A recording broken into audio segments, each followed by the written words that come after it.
হ্যাঁ বুঝলি? হ্যাঁ ভাইজান বলো। কিরে সব ঠিক মতো চলছে? হ্যাঁ ভাইজান। তোর নামে বাকির হিসাব আসছে। বাকির হিসাব? হাসমতের মুদির দোকানে 780 টাকা, ফুচকা লতিফের দোকানে 950 টাকা, হ্যাঁ হ্যাঁ হ্যাঁ। আইসক্রিম রনির দোকানে 1290 টাকা, হ্যাঁ ভাইজান। ওই মদন কর্মকারের জুয়েলারির দোকানে সোনার আংটি নিছিলি না, 13,200 টাকা। বাবা খুব ভালো কথা।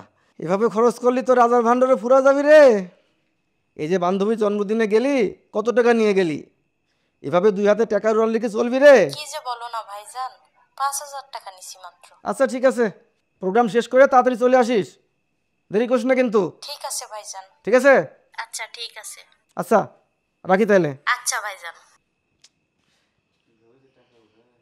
কিভাবে যে টাকা উড়াই, কি করব, একমাত্র বোন, কিছু তো করার নাই।